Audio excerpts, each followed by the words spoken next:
கர்த்தருடைய பரிசுத்த நாமத்திற்கு மகிமை உண்டாவதாக. கிறிஸ்துவுக்குள் பிரியமானவர்களே, 1 ராஜாக்கள் அதிகாரம் 13 கேள்விகளும் பதில்களும்.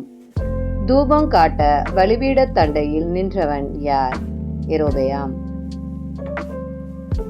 கர்த்தருடைய வார்த்தையின்படி பெத்தேலுக்கு வந்தவன் யார்? தேவனுடைய மனுஷன் ஒருவன். தேவனுடைய மனுஷன் எங்கிருந்து பெத்தேலுக்கு வந்தான்? யூதாவில் இருந்து. பலிபீடத்தை நோக்கி பேசியவன் யார்? தேவனுடைய மனுஷன்.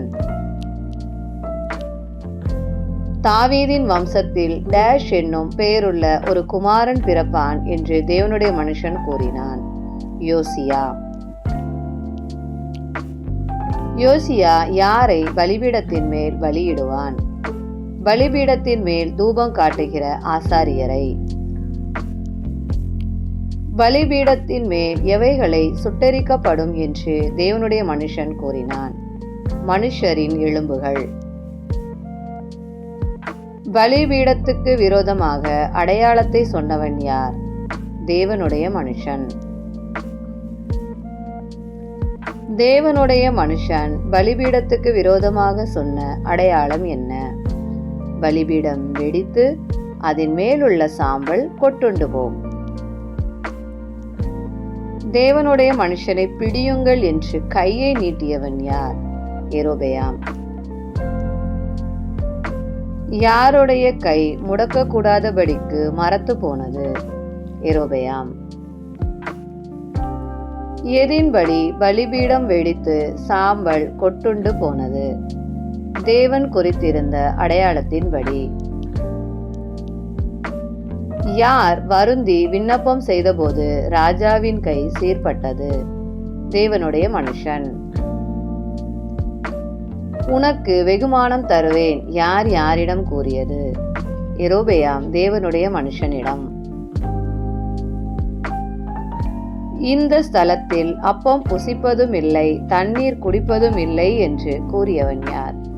தேவனுடைய மனுஷன். போன வழியாய் திரும்பாமல் இருக்க தேவனுடைய மனுஷனிடம் கட்டளையிட்டிருந்தவர் யார்? கர்த்தர். கிழவனான தீர்க்கதரிசி எங்கே குடியிருந்தான்? பெத்தேலில்.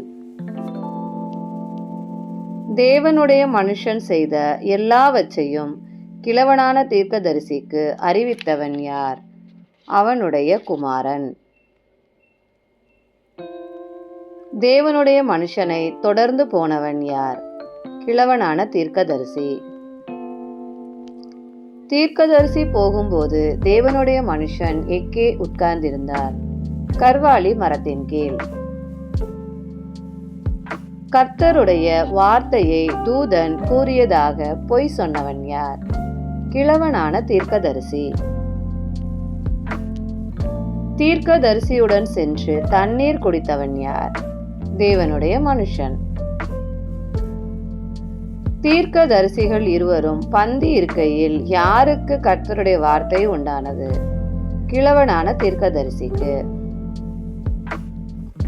கர்த்தருடைய வாக்கை மீறினவன் யார்? தேவனுடைய மனுஷன்.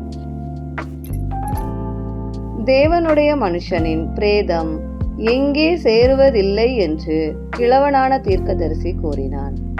அவன் பிதாக்களின் கல்லறையில். தேவனுடைய மனுஷனை கொன்று போட்டது எது? சிங்கம்.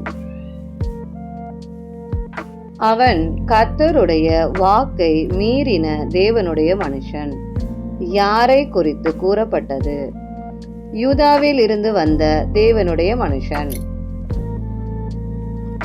தேவனுடைய மனுஷனை சிங்கத்திற்கு ஒப்பு கொடுத்தவர் யார்? கர்த்தர். பிரேதத்தை தின்னாமலும் கழுதையை முறித்து போடாமலும் அருகில் நின்றது எது? சிங்கம். தேவனுடைய மனுஷனை அடக்கம் பண்ணியவன் யார்? கிழவனான தீர்க்கதரிசி. கிழவனான தீர்க்கதரிசி தேவனுடைய மனுஷனை எங்கே அடக்கம் பண்ணினான்? தன் கல்லறையில். தான் மரிக்கும் போது தன்னை எங்கே அடக்கம் பண்ணும்படி கிழவனான தீர்க்கதரிசி கூறினான். தேவனுடைய மனுஷனை வைத்த கல்லறையில். யார் செய்த காரியம் தன் வீட்டாரை அதம் பண்ணி அழிக்கும்படி அவர்களுக்கு பாவமானது? யெரொபெயாம். தேவனுக்கே மகிமை உண்டாவதாக. இக்கேள்விகள் வேதாகம புதையல் புத்தகத்தில் எடுக்கப்பட்டவை. நன்றி.